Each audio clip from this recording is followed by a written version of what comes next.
The sun was just beginning to rise over the quiet streets of Mountain View. The glass walls of Google's headquarters glowed softly, catching the morning light. Inside, Sundar Pichai sat alone in his office, staring out the window, lost in thought. He wore a simple gray sweater and thin glasses, his hands resting lightly on a stack of papers. For most people, it was just another busy day. But for Sundar, today felt different. Today, he would face a question he had avoided his whole life. A young reporter named Emily had flown all the way from New York to interview him. She was known for her fearless questions and raw honesty. She didn't care about titles or big names. She wanted to see the real person behind the success stories. As the clock ticked closer to 8 a.m., Sundar could feel his heart beating faster. He thought about all the times he had stood on stages around the world, announcing new products, sharing visions of the future. He had faced criticism, tough questions from investors, and even angry voices demanding answers. But none of that felt as heavy as this moment. Emily arrived right on time, holding a small notebook and a recorder. She wore a simple blue dress, her hair tied back neatly. She smiled warmly when she saw Sundar, but her eyes showed sharp curiosity. "Thank you for giving me this time," she said softly as they shook hands. "Of course," Sundar replied, his voice calm, but his mind restless. They sat across from each other in a small meeting room. The walls were bare, except for a single framed photo of Sundar's family, his mother, father, and younger brother, all standing together on a dusty road back in India. Emily glanced at the photo, then looked back at him. "Before we start," she said, "I want you to know that I'm not here to talk about new phones or AI projects. I want to talk about you, the real you." Sundar nodded slowly. Inside, he felt a small crack forming in the strong wall he had built around his heart. She began with simple questions. Where he grew up, his favorite food as a child, how he felt. The first time he saw a computer, Sundar spoke about Chennai, about walking to school under the hot sun, and about the tiny television his family shared with their neighbors. He talked about his mother cooking simple meals and his father dreaming of a better future for them. As he spoke, Emily listened carefully, nodding and sometimes smiling. Then she paused. She looked down at her notebook, then back into his eyes. "Sundar," she said slowly, "what is your biggest regret?" The question dropped into the room like a stone into still water. Sundar felt his breath stop. He looked at Emily, but her expression didn't change. She waited quietly. Sundar looked down at his hands. For a moment, he saw them shaking slightly. He thought about all the safe answers he could give. He could talk about a business deal, a product that failed, or a speech he wished he had given. Better. But he knew Emily would see right through it. He took a deep breath and closed his eyes. In that darkness, memories began to flood back. He saw his mother's tired face as she worked late at night, sewing clothes to earn extra money. Remembered his father coming home with lines of worry on his forehead, pretending to smile so the children wouldn't feel scared. He remembered the first time he got a scholarship to study abroad, and how his mother had held his hand so tight at the airport, as if she didn't want to let go. He also remembered the day he didn't answer her call. He was busy in a meeting talking about a big launch. When he finally called back, she didn't pick up. 2 days later, she passed away. Sundar's eyes began to fill with tears. He tried to wipe them quickly, but Emily saw. "My biggest regret," he whispered, "was not answering my mother's last call." Silence filled the room. Emily's eyes softened, and she set her notebook down. Sundar felt his chest tighten. He had never said this out loud to anyone, not even his wife or children. "She called me," he continued, his voice trembling. "Wanted to hear my voice one last time. Maybe she knew she was going to leave us. Yeah, I was too busy, too focused on my work, on proving myself. I thought I would call her back later, but later never came." Emily reached out, her hand hovering in the space between them, unsure if she should comfort him. Sundar looked up, his eyes red. "I always thought I was building something for her," he said. "All the success, all the awards, the headlines, I thought it would make her proud. But in that moment, none of it mattered. All she wanted was me." A long pause followed. Sundar felt as if a weight he had carried for years was suddenly laid bare in front of him. The walls he had built around his heart now lay in pieces on the floor. Emily finally spoke, her voice soft and careful. "Sundar," she said, "do you think she knew you loved her?" He nodded slowly. "Yes," he said, "she knew. But I should have shown it more. I should have been there, not just as a son who sends money or builds a big name, but as a son who picks up the phone, who listens, who says I love you more often."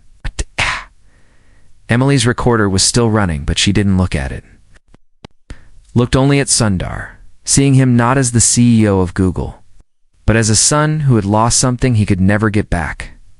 Outside, the morning light grew brighter, shining through the glass walls. But inside, Sundar felt like he was standing in the middle of a storm. Memories and emotions crashed into him, wave after wave. "Do you ever think about what she might say to you now?" Emily asked gently. Sundar looked out the window. He saw the trees swaying slightly in the breeze, the soft blue sky stretching far above. "Sometimes," he said, "sometimes I hear her voice in my mind. She tells me to slow down, to take care of my health, to spend more time with my family. Tells me that life is not just about building things or making money. It's about moments, the small, simple ones that don't come back once they're gone." Emily took a deep breath. "That's very powerful," she said, "and very brave of you to share." Sundar looked at her, and for the first time in many years, he felt like he could breathe deeply. He felt lighter, but at the same time, he knew this was only the beginning of a much deeper journey inside himself. Emily leaned forward slightly. "There's something else," she said. "I spoke with someone before coming here, someone very close to your mother." Sundar's eyes widened. His heartbeat quickened again. "Who?" he asked, his voice almost a whisper. Emily reached into her bag and pulled out a small, old envelope. It was yellowed with age and had a few tiny tears along the edges. She placed it carefully on the table between them. "Your mother wrote this letter," Emily said softly. "She gave it to your childhood neighbor, who kept it all these years. They thought you should have it." Sundar's hands shook as he reached for the envelope. He stared at his mother's handwriting on the front. For a moment, he felt like a little boy again, standing in their small kitchen, smelling the aroma of fresh dosa, listening to the old radio playing songs in Tamil. He touched the envelope gently, afraid that even a small movement might make it disappear like a dream. Emily watched him silently, her eyes shining with emotion. Sundar finally took a deep breath and opened the envelope. Inside was a single piece of paper, folded neatly. As he unfolded it, he could almost feel his mother's presence in the room, as if she was standing right beside him. He began to read silently. His lips moved slightly, and his eyes scanned each word as if they were drops of water on a desert. Emily waited, not daring to interrupt. Sundar's face changed as he read. First there was a gentle smile, then a look of deep sadness, and finally, a quiet strength. After a few minutes he lowered the letter, holding it close to his heart. He didn't say anything at first. He just closed his eyes and breathed, as if he was trying to hold on to every word, every feeling. Finally, he looked at Emily, his voice barely above a whisper. "She forgave me," he said. "She said she was proud of me, but more than that. She wanted me to be happy, to live a life with love, not just success." A tear rolled down his cheek, but he didn't wipe it away. He let it fall, as if he finally understood that it was okay to show pain, to be vulnerable. Emily nodded, her own eyes wet. "What will you do now?" she asked. Sundar looked out the window once more. The world outside felt different now, brighter, more alive, I think, he said slowly. "I need to start living differently. I need to make things right with my family, with myself. Maybe even step back, find new ways to give, to connect." Emily closed her notebook softly. She knew this interview was different from any she had ever done before. It wasn't about headlines or trending topics. It was about a man facing the deepest part of his soul. Just then, Sundar's phone buzzed on the table. He glanced at it, saw his daughter's name flashing on the screen. He hesitated for a moment, then picked it up quickly. "Hi, Beta," he said, his voice suddenly gentle, warm. Emily smiled softly, knowing that this small action meant more than any speech he could give. As Sundar spoke to his daughter, Emily quietly packed her things, her heart heavy but hopeful. She knew this story was only beginning, that what Sundar chose to do next would change not just his life, but perhaps the lives of millions watching outside. The light flooded the room, wrapping Sundar in a soft glow. He finished his call and sat quietly, holding the letter, staring into a future that suddenly looked very different. But deep inside, a new question was forming, a question that would push him even further than he imagined. And he knew he couldn't run from it anymore. The moment felt like standing on the edge of a high mountain, looking down at a valley filled with unknown paths, and just as he took a breath to face it, Emily turned back one last time and said quietly, "There's one more thing I need to ask you." Sundar looked up, eyes wide, heart pounding, and with that, the room went silent, as if the whole world was holding its breath, waiting for what would come next. Sundar stared at Emily, his mind swirling with questions. Her last words hung in the air like a storm cloud about to burst. He felt his fingers tighten around the letter from his mother, as if it was the only thing keeping him grounded. Emily slowly walked back to the table and sat down again. Her eyes were calm but searching, as if she was about to open a door Sundar had kept locked for years. "Before I left New York," she said softly, "I met someone at the airport. Someone who said they knew you well, from a long time ago." Door frowned. His mind flipped through faces and voices from his past. His teachers in Chennai, his old college friends, the engineers he worked with during his early Google days. But nothing clicked. Emily reached into her bag and pulled out an old, worn photograph. She handed it to him carefully. Ald. Sundar hesitated, before taking it, afraid of what he might see when he finally looked down. He felt a shock run through his entire body. The photo showed a young woman standing in front of a small bookstore. Her hair was tied in a loose braid, and she was wearing a simple blue salwar kameez. Her eyes were bright and full of dreams. Sundar felt his throat tighten as memories flooded back.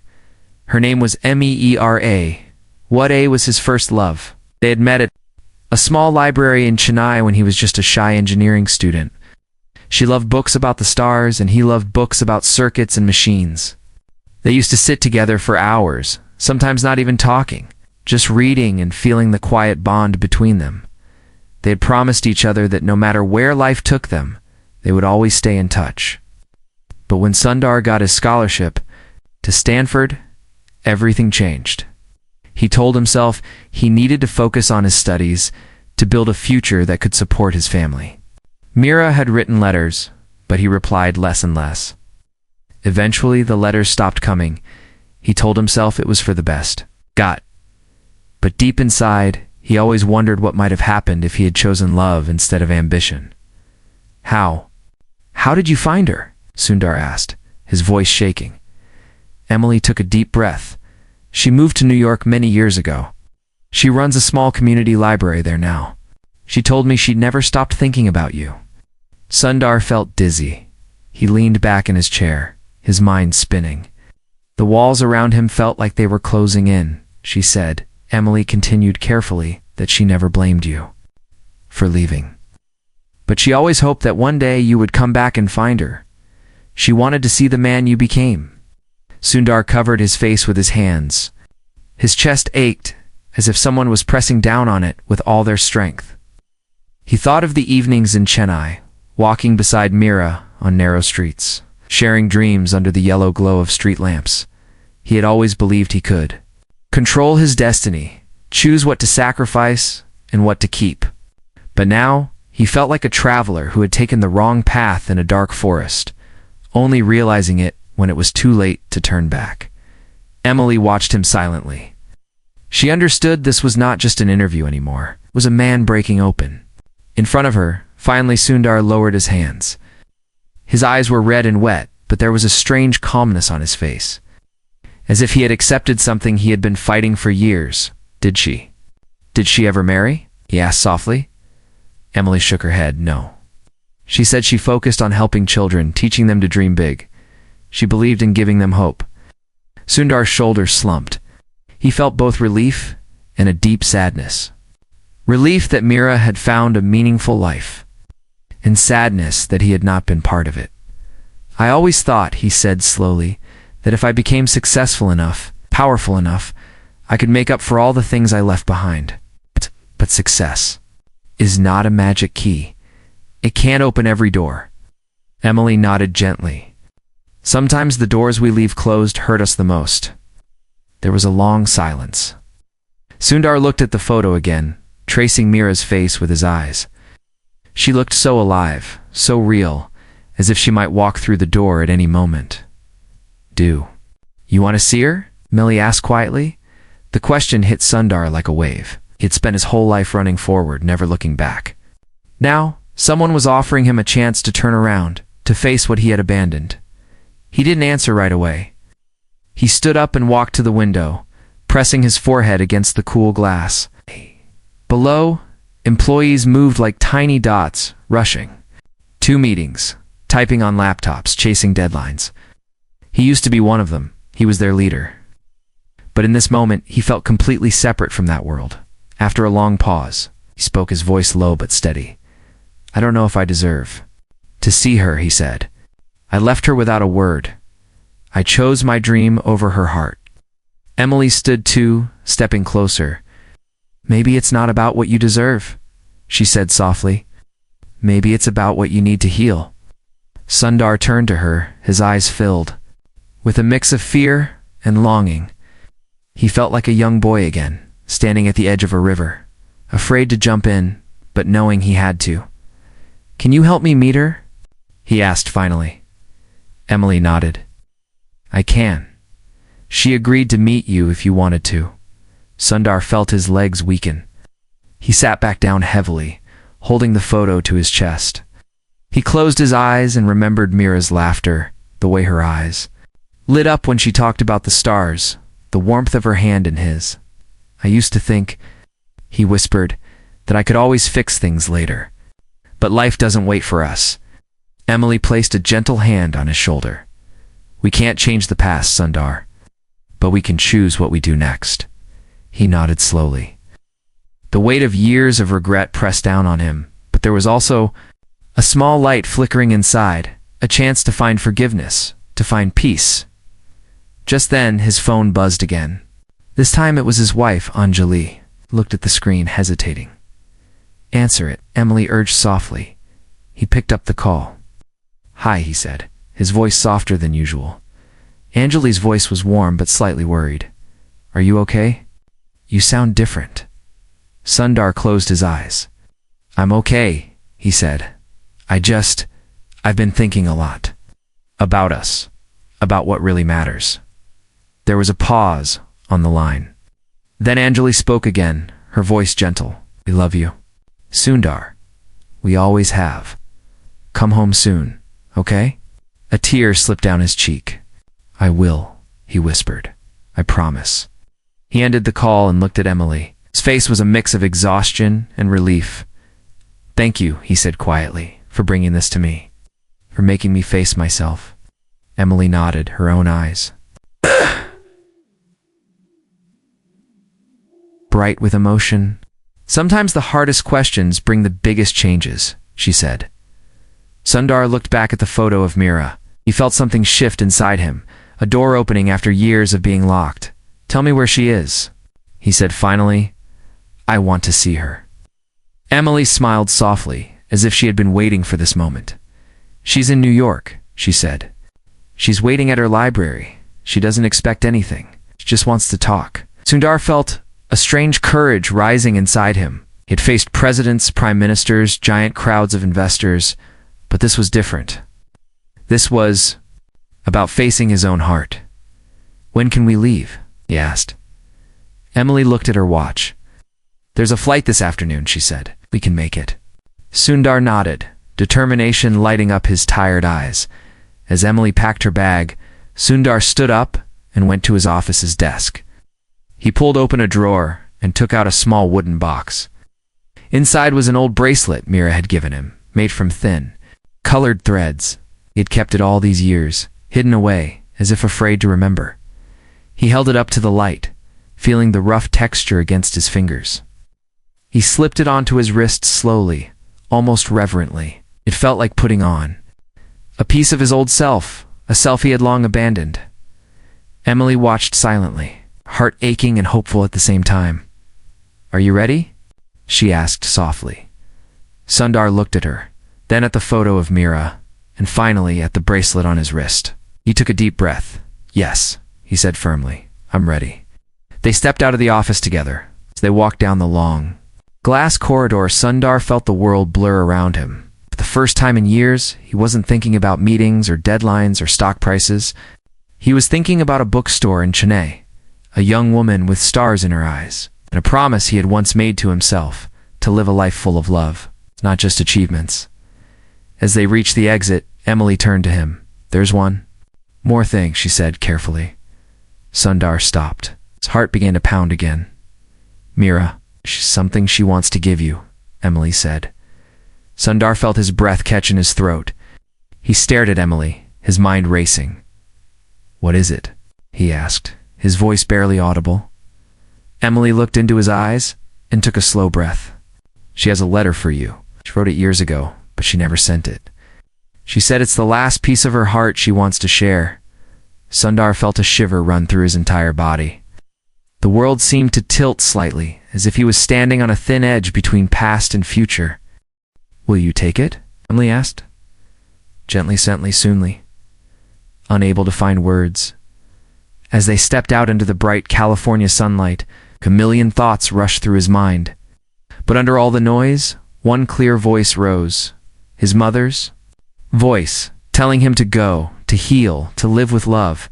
And in that moment, as the airport shuttle arrived in front of them, Sundar knew this was not just a journey to New York. It was a journey to the deepest corners of his own soul. He looked up at the sky, felt the warmth of the sun on his face, and for the first time in a long time, he felt truly alive. But he had no idea what waited for him in that small library, or how that single letter would change everything he thought he knew about love and regret.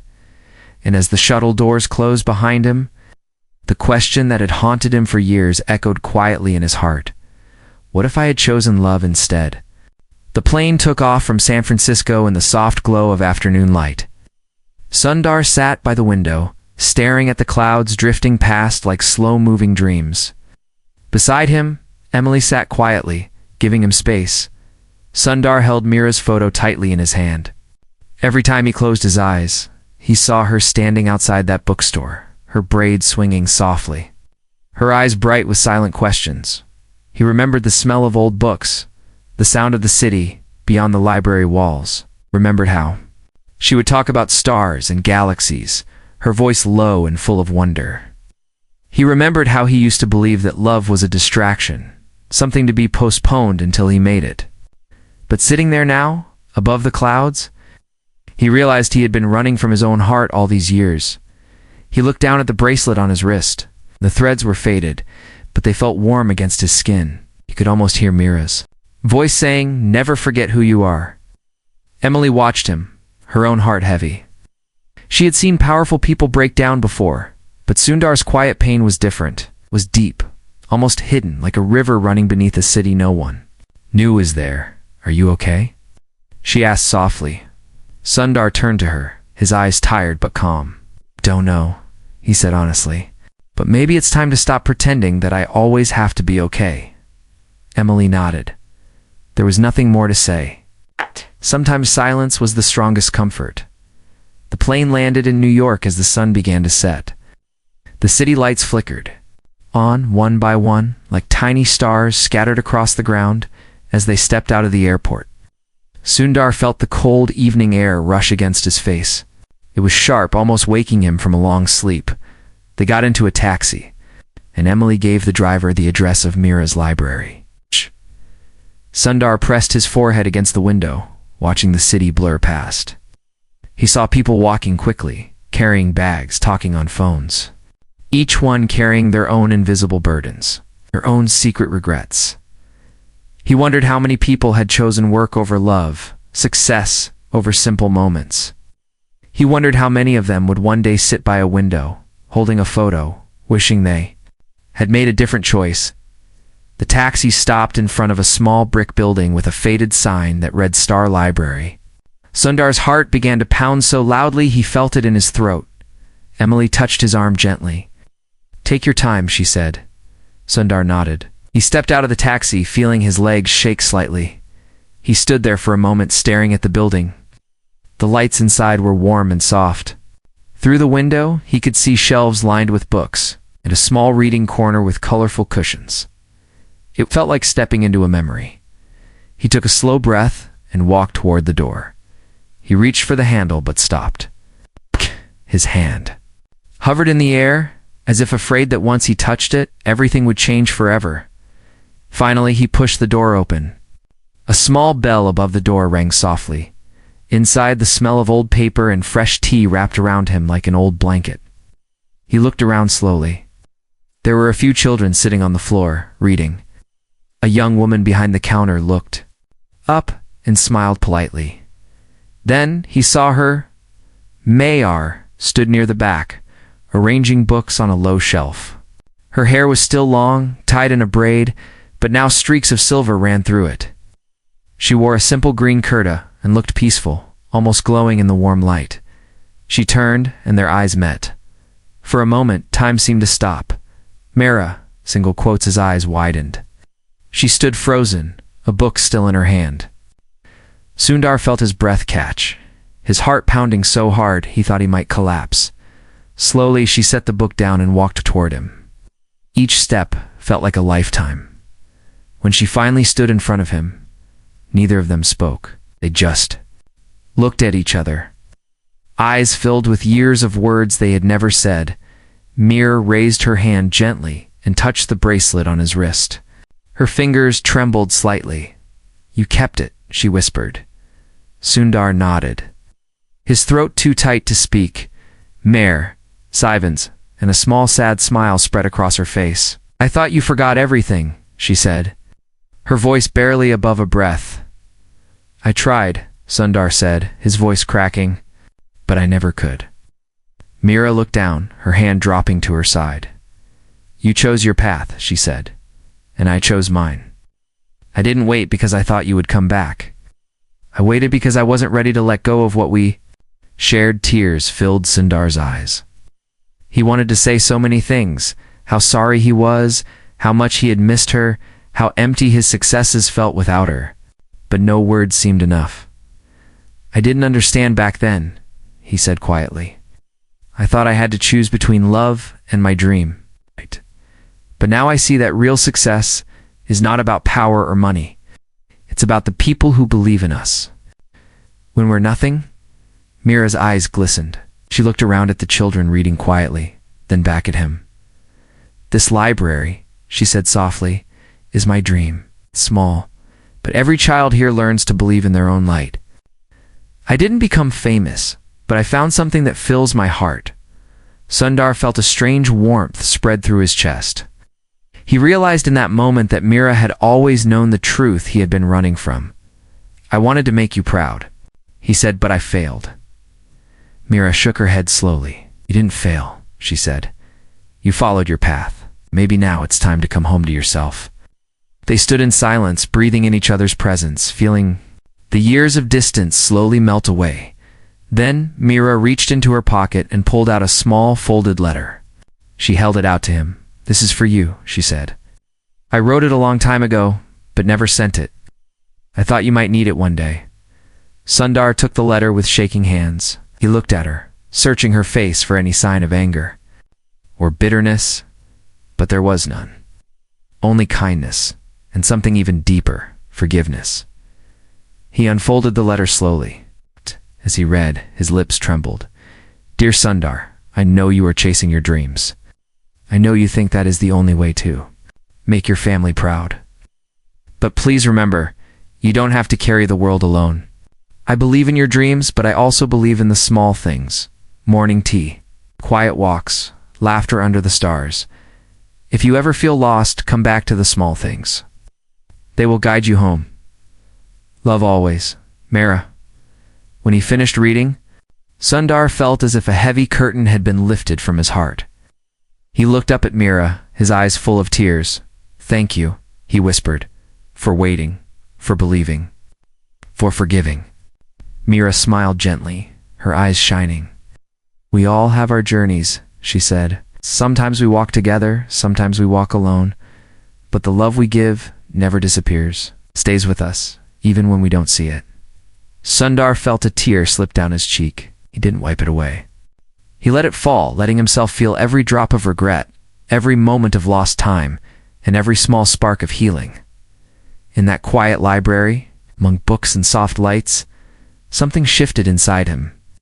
He realized that no award, no speech, no stock price could fill the space left by a missing hug, a missed call, an unspoken word. A young boy approached them shyly, holding a book. Mira smiled at him and bent down. "Do you want me to read this to you?" she asked. The boy nodded eagerly. Mira looked at Sundar and gave him a soft nod, as if inviting him to stay. Sundar knelt down beside them. As Mira began to read, he listened to her voice, gentle and full of warmth. He watched the boy's eyes light up with wonder. He felt something he hadn't felt in years. Peace. After a few pages, the boy leaned against Sundar's arm, completely at ease. Sundar placed a gentle hand on the boy's back, feeling the small heartbeat under his palm. In that moment, Sundar realized that this was what he had been searching for all along. Not the applause of strangers, but the quiet, simple connection. With another heart, he looked at Mira, and she looked back, their eyes saying everything words could not. As the evening settled over the city, the library grew quieter. Children left one by one, their parents calling them home, finally. Mira and Sundar sat alone, the soft glow of a small lamp filling the space around them. "Will you stay for tea?" Mira asked, her voice calm and welcoming. Sundar nodded slowly. "Yes," he said. "I would like that very much." Mira stood and went to the small kitchen in the back. Sundar stayed seated, his heart beating softly, no longer heavy with regret, but lighter with hope. He glanced down at the bracelet on his wrist, the letter in his hand, at the empty teacup waiting beside him, and he realized that this was not the end of his story. It was the beginning of a new chapter, one written not with ambition and fear, but with love and forgiveness. Just then, Mira returned with 2 steaming cups of tea. She set one in front of him, then sat down with her own. They looked at each other for a long moment. No words needed. But deep inside, Sundar knew that tomorrow a new question would come. A question that would test everything he had learned today. And as he took the first sip of tea, he felt a quiet strength rising inside him, ready to face whatever was waiting next. The tea was warm and comforting, its gentle steam rising into the quiet air of the library. Sundar held the cup carefully, feeling the warmth seep into his fingers. Slowly reaching his heart, Mira sat across from him, her hands wrapped around her own cup. The two of them sat in silence for a few moments, listening to the soft creaks of the old wooden shelves and the distant sound of a car horn outside. Sundar took a slow sip. The tea tasted like the evenings in Chennai, and he and Mira would sit on the library steps, sharing small secrets and big dreams. He felt a sharp ache in his chest, but also a gentle softness that he had not felt in years. Mira looked at him, carefully studying every line on his face. "You look tired," she said softly. Sundar lowered his eyes. "I am," he admitted. "Tired of running, tired of pretending that I don't miss the small things, tired of acting like I have no regrets." Mira nodded slowly. "You have been carrying too much alone," she said. "You always tried to be strong for everyone, your family, your team, the whole world. Ow. But even the strongest hearts need a place to rest." Sundar felt tears gather in his eyes again. He set the cup down on the table and covered his face. With his hands, his shoulders shook slightly. Mira reached out and placed her hand gently over his. Her touch was light but steady, like an anchor holding him in place. "It's okay to cry," she whispered. "It's okay to feel weak. It doesn't make you any less strong." Sundar slowly lowered his hands and looked at her. His eyes were red and wet, but they also shone with a new softness, a quiet openness he hadn't shown anyone in years. "I forgot who I was," he said. I became a man who measures his worth by numbers, by headlines, by applause. I forgot that success is not just about creating big things, but about being present for small moments. Mira's eyes glistened. She gave him a gentle smile. You are still that boy from Chennai, she said. The one who got excited about small discoveries, who loved the smell of new books, who dreamed of changing the world, but didn't forget to hold a friend's hand. Sundar felt something inside him break open. He reached across the table and took her hand in his. They sat like that for a while, breathing together, sharing the heavy silence filled with unspoken apologies and forgiveness. After a few moments, Mira pulled her hand back and stood up. She went to a small shelf near the window and returned. With a thin old book, the cover was faded, the corners worn. She handed it to him carefully. Do you remember this? Yes. Sundar looked down at the book. It was a collection of poems in Tamil, the same one they used to read together during long, quiet afternoons. He traced the letters with his fingers, memories flooding back like soft rain. I remember, he said quietly. You used to read them aloud. Your voice always made the words sound like music. Mira smiled faintly. I kept it all these years, she said. I thought one day you might come back and read it with me again. Sundar opened the book and turned the pages slowly. He stopped at a page with a small pressed flower tucked inside. It was fragile and almost colorless now, but he recognized it instantly. A jasmine flower she had given him during one of their last meetings. He looked up at her, his eyes wide with surprise and sorrow. You kept everything, he whispered. Mira nodded. Not because I was waiting for you to come back, she said softly, but because these memories were part of me. They helped me remember who I am. Sundar felt his heart tighten. He had spent so many years trying to erase the past, trying to outrun the pain, but Mira had chosen to keep it close, to let it shape her, to hold it as a quiet strength. He closed the book carefully and held it against his chest. You taught me something today, said his voice trembling. That love is not about holding on or letting go. It's about carrying the pieces with us, letting them make us stronger, softer. Mira sat down again, her eyes soft and patient. Will you stay tonight? She asked. I have a small guest. Room upstairs, you look like you need rest, real rest. Sundar hesitated. He thought about the emails waiting for him, the meetings he had missed, the endless list of tasks that usually defined his day. But tonight felt different. Tonight felt like a chance to step away from the noise, to listen to his own heartbeat. Yes, he said finally, I would like to stay. Mira stood and led him to the small staircase at the back of the library. The steps creaked softly under their feet, adding to the warm, old charm of the place. The guest room was simple but cozy. A small bed with a faded quilt, a wooden desk with a lamp, and a window that looked out onto the quiet street below. Sund set his small bag on the chair and turned to Mira. Thank you, he said. For this? For everything. Mira gave him a gentle smile. Rest well, she said. We can talk more tomorrow. She closed the door softly behind her. Sundar stood in the room, looking around slowly. He felt like he had stepped back, into another life. A life where he wasn't a CEO, wasn't a public figure, just a man trying to find his way. He sat on the edge of the bed and took off his glasses. He looked at the bracelet on his wrist, then at the book of poems resting on the table.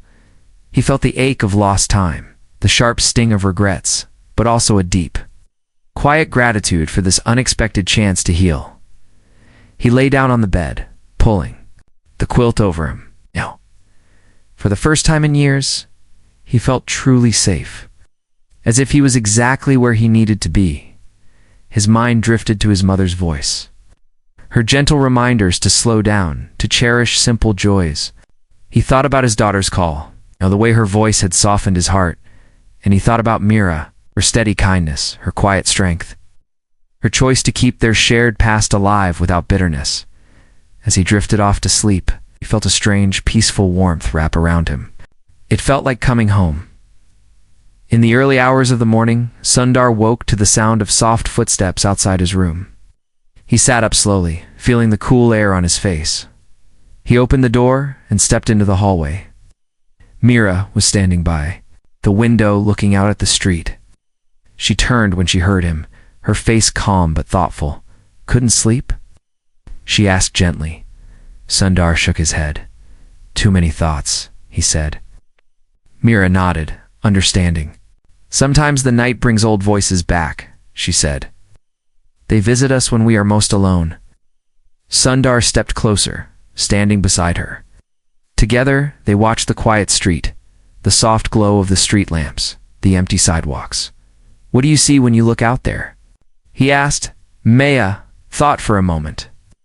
I see people coming home, she said softly.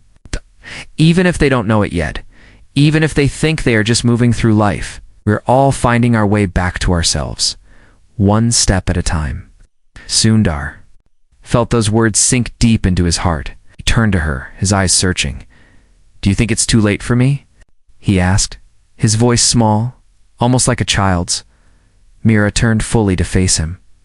She placed her hand gently on his cheek. It's never too late, she said. As long as your heart is still beating, there is a chance to begin again. Sundar closed his eyes, feeling her hand on his face. A tear slipped out, and Mira wiped it away softly. They stood there in silence, wrapped in the gentle darkness. Two old friends, rediscovering each other in the quietest way possible. Finally, Mira stepped back. Come, she said. Let's have some tea. It's almost morning. They walked together to the small kitchen. Mira began to prepare the tea, moving gracefully, each movement gentle and familiar. Sundar watched her, feeling a quiet warmth bloom inside him. They sat at the kitchen table, each holding a warm cup. They didn't rush. They didn't fill the silence with empty words. They just shared the moment, two hearts slowly finding their way home. Sundar looked at her and felt something shift inside. He realized he wanted to keep this feeling, to live a life where he didn't run away from connections, where he didn't hide behind success. But he also knew that when the sun rose, he would have to decide what to do next. Would he return to his old world, or would he build a new one? As the first light of dawn crept through the window, Mira looked at him with gentle eyes. Whatever you choose, she said, do it with love. That's the only way to truly live. Sundar nodded slowly, the weight of her words sinking into his bones, and as they finished their tea, felt a new question rising inside him, a question he could no longer avoid. Was he ready to let go of the life he had built to choose a different path, a path guided by love instead of fear? As the light touched his face, he knew the answer would change everything. The first light of morning spread softly across the kitchen walls. Sundar sat quietly at the small wooden table, staring into his empty teacup. Mira moved around him, washing the cup slowly, each movement calm and patient, like someone who had learned to live peacefully with silence. The air felt heavy with questions. Sundar knew that he could not sit here forever, hidden in this small, warm library. He had a life waiting for him outside, meetings, responsibilities, a whole world that looked to him for answers. But in this small moment, with the smell of tea still lingering and the quiet rhythm of Mira's movements, he felt safe. He felt human. Mira dried her hands and turned to look at him. You are thinking too loudly, she said softly, a small smile on her lips. Sundar looked up, surprised by how easily she could still read him. I don't know what to do, he admitted. I feel like I'm standing between two worlds. Mira sat down across from him, folding her hands on the table. Tell me, she said, what are these two worlds? Sundar took a deep breath. One is the life I built, the work, the technology, the stage lights, the expectations. A life that gave me everything I thought I wanted. He paused, looking down at his hands. The other is this quiet life. Being here, talking to you, feeling the warmth of simple things, it makes me feel alive in a way I had forgotten. Mira listened patiently, her eyes calm and steady. Why do you think you have to choose only one? She asked gently. Sundar looked at her, confused. What do you mean? Life is not always about choosing one path and closing all others, Mira said softly. Sometimes it is about learning to carry both parts of yourself. Your ambition does not have to kill your heart.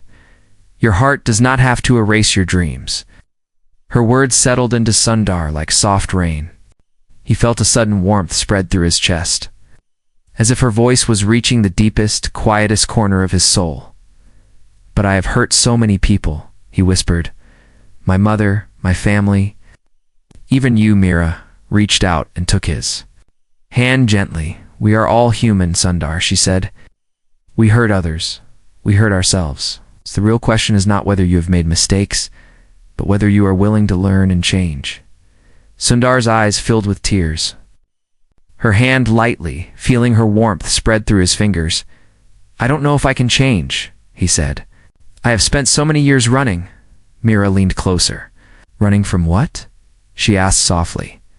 Sundar took a shaky breath. "From myself," he said. "From my fears. From the idea that maybe I am not enough without my success." Eyes softened even more. She placed her other hand on top of his, holding his hands like a mother comforting a lost child. "You are enough," she said firmly. "You have always been enough. Even when you were just a boy dreaming in that small library in Chennai. Even when you were far away, lost in your work. You don't need to prove your worth to the world every day." A tear slipped down Sundar's cheek, but he didn't wipe it away. He let it fall, feeling the soft release of years of silent pain. They sat like that for a long moment, the morning light growing brighter around them. Finally, Mira stood up. "Come with me," she said. She led him to the main room of the library. The shelves stood tall and quiet, the books waiting patiently for small hands and curious minds. Mira walked to a corner where a small corkboard hung on the wall. It was filled with colorful notes and drawings. "What is this?" Sundar asked, stepping closer. "These are wishes," Mira said with a gentle smile. "Every child who visits the library writes one thing they wish for. Sometimes it is small, like a new pencil or a pet cat. Sometimes it is big, like wanting their parents to stop fighting or to become a doctor." Sundar read a few notes slowly. One said, "I wish my dad would come home earlier." Another said, "I wish my mom would smile more." One tiny note simply said, "I wish to be happy." His eyes filled with tears again. He turned to Mira, his voice shaking. "These children are so brave. They dream even when they are hurting." Mira nodded. "Because they believe that love is possible," she said. "That kindness is real. They have not forgotten. What many adults forget, that the heart is stronger than any machine." Sundar felt something shift deep inside. It was as if a heavy door inside him creaked open, letting in a soft, warm light he didn't know he was missing. He looked around. At the library, at the notes on the wall, at Mira standing beside him. And he realized that he didn't want to run anymore. Didn't want to hide behind meetings and emails and loud applause. He wanted to live. Truly live. Mira turned to him, her eyes shining softly. "You don't have to decide everything today," she said gently. "You only have to take one step at a time." Sundar nodded, his mind and heart both heavy and light at the same time. "Can I write a note too?" he asked suddenly. Mary's eyes lit up. "Of course," she said. She handed him a small square of colorful paper and a pencil. Sundar stood quietly, thinking carefully. Then he bent down and began to write, each word slow and thoughtful. When he finished, he pinned it to the board, his hands trembling slightly. Mira stepped closer to read. "I wish to live with love, not fear." Mira looked at him, her eyes full of warmth. "That is a beautiful wish," she said.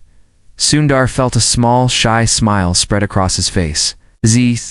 For the first time in a long time, he felt proud, not for something he built or achieved, but for something he felt in his heart. Just then the library door creaked open. A small girl walked in, holding her mother's hand. She looked around shyly, then saw Mira and ran to her. Hugging her legs tightly, Mira bent down and hugged the girl back, her face glowing with gentle joy. "This is my friend Sundar," she said, introducing him. The girl looked up at Sundar with wide, curious eyes. "Are you the man from the stories?" she asked innocently. Sundar knelt down to her level, surprised. "What stories?" he asked softly. The girl giggled and pointed to a small stack of books on a nearby table. "Mira Auntie tells us stories about a boy who loved to dream big and wanted to change the world," she said. She said he had a brave heart. Sundar felt his eyes fill with tears again. He looked at Mira, who was smiling gently, her eyes shining with quiet pride. Yes, he said to the girl, his voice trembling. I think that boy is me. The girl giggled again and ran to the reading corner, pulling a book from the shelf. Sundar watched her, his heart full and heavy at the same time. Mira stepped closer to him. See? She said softly. You've always been loved, even when you didn't know it. Sundar turned to her, his voice shaking. How did you keep believing in me all these years? Mira looked at him with deep, gentle eyes. Shh. Because love is not about waiting for someone to be perfect, she said. It is about seeing them fully, their mistakes, their fears, their dreams, and loving them anyway. Sundar felt as if something inside him finally broke free. He leaned forward and hugged Mira tightly, his whole body shaking with quiet sobs. She held him firmly, her hand rubbing his back slowly, like a mother comforting her child. They stood like that for a long time, the morning light wrapping around them softly. When they finally pulled back, Sundar looked at her with new eyes. Eyes that saw not just the past, but the possibility of a new future. I want to help, he said suddenly. I don't know how yet, but I want to help this library, these children, and you. Mira smiled, her eyes glowing with gentle warmth. You already have, she said softly, by being here, by opening your heart. Sundar shook his head firmly. No, he said. I want to do more. I want to be here, not just as a visitor, but as someone who belongs. Mira looked at him quietly, her eyes searching his face. After a long moment, she nodded slowly. Then we will find a way, she said softly. Together. As they stood there, side by side, Sundar felt a deep, quiet courage rising inside him. He didn't know what the future held, but for the first time he felt ready to face it. Not as a powerful CEO, but as a man with a full, open heart, and deep inside. He knew that the next step would change everything, but he also knew that he wouldn't have to walk it alone anymore. Later that afternoon, the sun spilled golden light through the library windows, casting gentle patterns on the wooden floor. The children had finished their reading circle and were now playing quietly in the corner. Mira sat nearby, smiling. As she watched them, Sundar stood at the corkboard, reading all the wishes again. Each tiny piece of paper held a world of hope. He felt them like small beats of a shared heart, each one whispering, "Don't forget to dream." As he turned, he saw a mother kneeling beside her daughter, helping her write a wish. The girl looked no older than 6. She had curly hair tied up with a bright yellow ribbon and eyes full of light. When she finished writing, she carefully carried the paper to the board and pinned it next to Sundar's own note. She turned and looked up at him shyly. Do you want to read mine? She asked, her small voice full of trust. Sundar knelt down so they were at the same level. I would love to, he said softly. He leaned forward and read the note slowly. It said, I wish my papa would smile more. Sundar felt his throat tighten, looked into the girl's eyes, so full of honesty and pure love, gently placed his hand on her small shoulder. That is a beautiful wish, he said. His voice breaking a little, the girl gave him a bright, innocent smile, then ran back to her mother. Sundar stood there, frozen. He thought about his own children, about all the times he had come home late, too tired to talk or play, too lost in his own worries to see their small hands reaching for him. He realized that he had been teaching them. That work mattered more than joy. That winning was more important than loving. A deep ache grew in his chest, spreading like a quiet storm.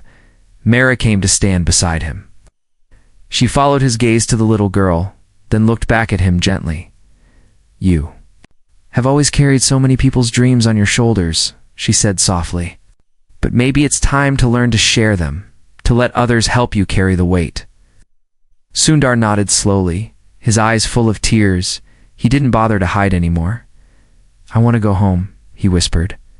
I want to really go home, not just to a house, but to my family, to myself. Mira placed her hand lightly on his arm. Then do it, she said gently. They are waiting for you. They always have been. Sundar felt his body tremble as he looked into her steady, kind eyes. What about here? What about this library? What about you? Mira smiled softly, her eyes shining with a quiet strength. I will be here, she said. This is my home. You are always welcome. But your journey is calling you now. You need to answer it. He looked down, feeling the old fear rise inside him, the fear of letting go, of losing control, of facing the messy, raw parts of life. But underneath the fear, he felt something stronger waiting to rise, love. He stepped forward and hugged Mira tightly, holding her as if he was saying goodbye to a part of himself he had kept hidden for too long. She hugged him back, her hands warm and sure on his back. When they pulled apart, she looked into his eyes and said, Go, love them. Forgive yourself. Start again. Sundar took a deep breath. He felt the library walls around him, the soft laughter of children, the quiet heartbeat of a place built on love and hope. He knew he would carry it with him wherever he went. He turned and walked to the door. As he opened it, he looked back one last time. Mira stood there, the sunlight lighting her face, her braid resting softly on her shoulder. She smiled and nodded, gently like a silent blessing. Outside, the city felt different. The air was crisp and full of life. Sundar stood for a moment on the steps, breathing it in, feeling it fill every part of him. He called a taxi and gave the driver his home address.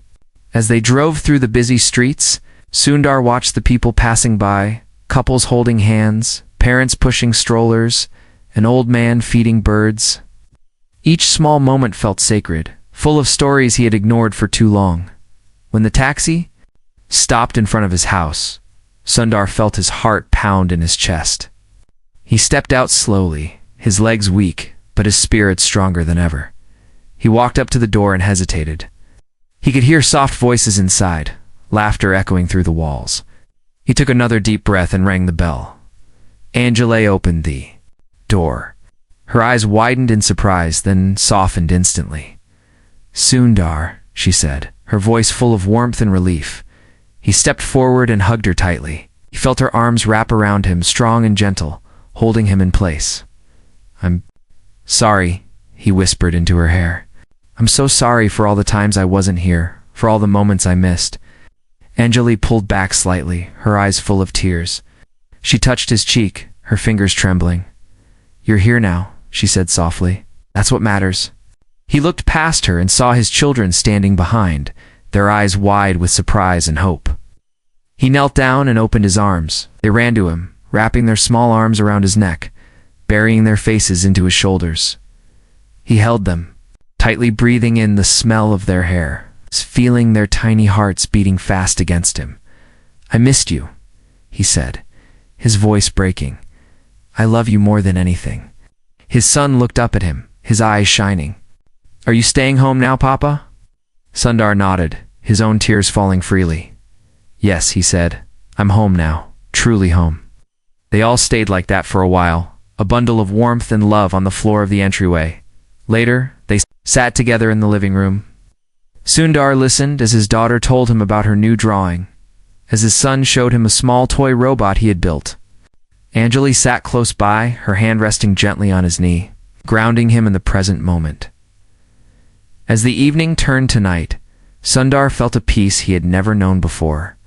He knew there would still be challenges, still be difficult days, and tough choices. But he also knew he had finally chosen the right foundation, love. After dinner, he tucked the children into bed, reading them a story in his soft, gentle voice. They fell asleep quickly, their faces relaxed and peaceful. He stood by their beds for a long time, watching them breathe, feeling the deep joy of simply being there. When he returned to the living room, Anjali stood waiting. She looked at him carefully, then stepped forward and wrapped her arms around his waist. Promise me you'll stay, she whispered. He pulled her closer, resting his chin on her head. I promise, he said softly. I finally understand what really matters, and I'm not going to forget it again.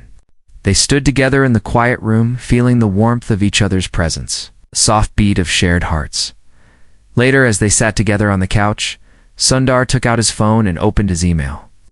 He began typing a message to his board, his hands steady and calm. "Dear team, I will be stepping back for a while to focus on my family and my own healing. I have always believed in building a better future, but now I understand that the foundation starts at home. Thank you for your support and understanding. With love and respect." Sundar read it once more, then hit send. As he put the phone down, he felt a lightness flood his whole body, as if he had finally put down a heavy stone he had been carrying for decades. Anjali squeezed his hand, her eyes shining with quiet pride. "You did it," she said softly. Sundar nodded, a small, peaceful smile on his face. "We did it," he corrected gently. They sat there together, listening to the quiet night, feeling the new chapter unfold around them, outside. The stars began to appear one by one, tiny lights shining across the dark sky. Sundar looked up through the window, remembering Mira's words about stars guiding us home. He knew he would visit the library again. He would support Mira's dream, and that he would keep the bracelet on his wrist as a reminder of the journey that had saved him. But tonight, in the soft glow of the living room, surrounded by love and warmth, he felt complete. He realized that regrets might never fully disappear, but love had the power to turn them into lessons, into new beginnings. And as he closed his eyes, holding Anjali's hand, he felt a deep, quiet voice inside whispering, "You are finally home."